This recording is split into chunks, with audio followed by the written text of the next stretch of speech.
Pasensya na nga basta live streaming pinatong mga naa sa balay nga nagtan-aw niini usahay maputol-putol ang atong reception kay usahay pud mawala atong signal.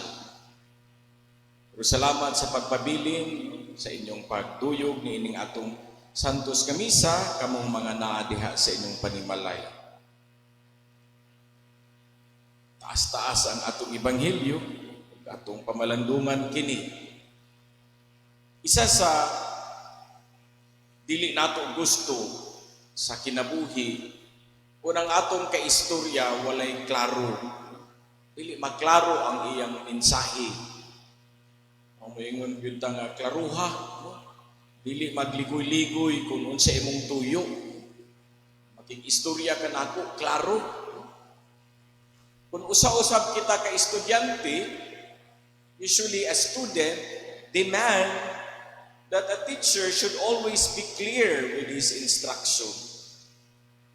Ano na gina-expect nato kung estudyante ta nga klaro ang pagtudlo sa teacher? O himo, kung lisod ang konsepto, himuong simple ang terminolohiya aron masabtan sa naminaw. Ang atong Ginoo usa ka magtutudlo. Si Jesus nagtudlo kanato. Kanunay siyang nakig-istorya kanato. Ang iyang pulong gisabwag sa kanunay alang sa tanan. Walay exempted. Kining maong binhi o gisabwag sa nagkadaiyang mga yuta. So, nagkadaiyang mga tao. Bisan ni adtong wala miila kaniya. Bahin sa atong ebanghelyo karong adlaw mga igsuon, diin nakasentro akong pagpamalandong, si Jesus gihatagan ta og pagsabot sa problema, sa pangutana, nganong gamay raman ang misunod kaniya, labi na sa iyang panahon. O kung pangutana sa iyang mga tinunan, mga disipulo. Kini nga bahin sa ebanghelyo ni Mateo, diri nagsugod si Jesus sa pagpanudlo gamit ang sambingay, using parables. Nindot nga mga istorya, mubo, simple, pero puno sa misteryo. Bisan ang mga tinunan maglisod og sapot niini. Unang mangutana sila kang Jesus nganong ano dili man kamo gamit og kanang lingwahe nga plain, no? Plain language, plain speech. Anong simple lang. Kung makikistorya ka sa mga tao, simple lang nga lingwahe. Lisod sabton ang sambingay. Sayo na ang iyang istorya pero ang pagsabot, maglisod sila. Ang rason nga giputyag ni Jesus, mao ang gitawag nato nga resistance, pagdumili sa bahin sa mga naminaw, pagdumili sa kamatuoran, kasagaran, mubo o hinay ang atong reception sa kamatuoran. Murag reception usahay sa atong mga cable o mga network na usahay, pur kaig signal. Kung dili po dahil ta makaget sa mensahe, sa atong gitanaw, kay wala-wala man. Kung nag-iingon ni Jesus, ang pagdumili sa kamatuoran, hinay atong reception sa kamatuoran, ilabi na kon ang kamatuoran, lisod ang hagit, maong kasagaran mahadlok ta, mahimo tang defensive, maong muputang dayong taog mga babag, mga objections, musukwahi jud ta. For example, karong panahona na mga expert nga muhatag ka natong mga instructions kung saon paglikay sa COVID-19. Pero dili ta maminaw, mudumili ta. Ang uban mo ingon dahil na ako'y kagawasan. Dili ta maminaw sa ilaha. Si Jesus sa Ebanghelyo, iyang gipuntil kanato ang kinauyukan sa problema. Kaila kaayo siya kanato.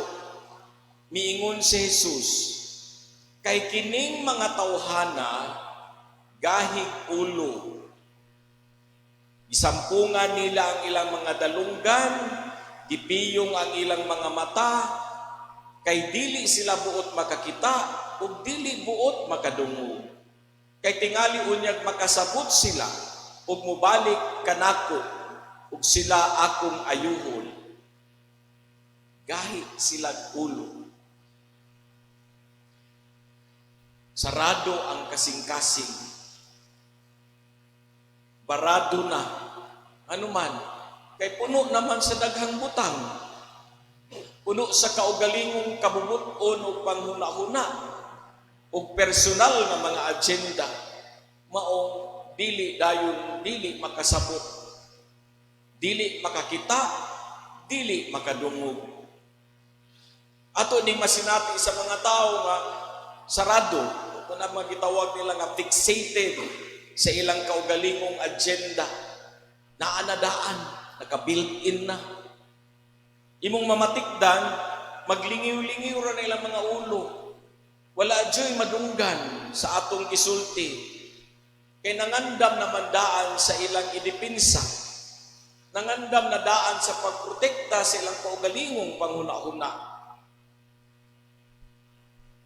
Nothing is wrong with the hearing. Dili man daot ang ilang lahang dunggan. Kaya lang, naaray babagdaan sa kasing-kasing. Maong mudumili sa pagpaminaw, sa pagdawat sa mensahe. Kinsa may mabulahan, ingon si Jesus, apan kamo pagkabulahan ninyo, kay makakita ang inyong mga mata, ug makadungog ang inyong mga dalunggan. If you are not resistant, kung abli ang atong huna-huna o kasing-kasing, makakita ka, makadungog ka. Nindot kaayo ang antipon sa Ebanghelyo. Giingon dinhi, ang binhi nga mapugas dito sa maayong yuta, mao ang tao nga nakadungog sa mensahe ug nakasabot niini, mamunga sila og daghan. Mga igsuon, dinhi nga bahina nato makita ang kinaiya sa Ginoo. Bisan mga tao di maminaw, wala kakita, pero ang kinaiya ni Jesus ekstraordinaryo. Tali nining mga tawhana. Kaya kung kita dili paminawon, hinay gani ang reception sa ato sa mga tao, daghan nato masapot man. Mag-walk out dayon, bahala mo, di mo maminaw, bahala mo, gahit kayo mong mga ulo. But God never gives up on us. Wag yun siya miundang. Walay puas ang iyang pagpadayag, pagsabwag sa pulong, pagsabwag sa binhi, nga nagpadayag sa kabililhon sa iyang kinagbuhi. He keeps revealing Himself to us. The richness of His life, pinaagi sa iyang mga pulong nga ginasabwag kanato. Ugwa na sa undang. Di siya moingon nga, hala mo kung dili mo maminaw, ulakaw na ko. Mo ni gitawag nato nga bihok sa iyang gugma ug kaluoy. Kung ato makita sa Ebanghelyo, kung ang diretsahan nga pamaagi, klaro nga pamaagi, dili mo epekto, iyang gigamit ang murag daw nga pinatriling nga pamaagi, sambingay, parables. Yes, indirect, simple, pero misteryoso. Maong dali ta maintrigan, no? Ganahan ng tao maintrigan. Unsa kay pasabot niya ana, no? Kung maminaw na hinuon, kay dili klaro. Migamit siya og sambingay aron makasunod sa gihimong babag sa tao. Sa kanunay, nagatudlo, nagahimamat si Jesus kanato ug niadtong mga utok, huna-huna nga abli, siguradong makadawat ug mas daghan, mas magmabungahon sa ilang kinabuhi. So usbon akong giingon ni Jesus, kay makakita ang inyong mga mata ug makadungog ang inyong mga dalunggan, kamo ang mga bulahan, kamo ang magmabungahon. Mga igsuon, ayaw tuguti ang mga pagsulay adlaw-adlaw nga magmadaugon sa inyong kinabuhi. Ayaw saradi ang inyong mga mata, inyong mga dalunggan sa pulong o mensahe sa Dios. Bisan pa usahay, sukwahi kini sa atong huna-huna. Bisan pa tanaw nato ga-contradict kini sa atong gibati, sa atong gihuna-huna. Atong hinumduman, God constantly teach us. Sa tanang panahon, sa tanang takna, bisan niining panahon na sa COVID-19, ang iyang pulong binhi, maghatag og kinabuhi kanato.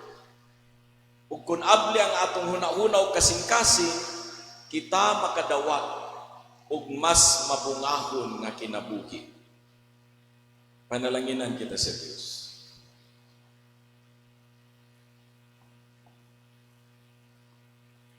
Ato karong ipadayag ang atong pagtuo. Nagatuo ako sa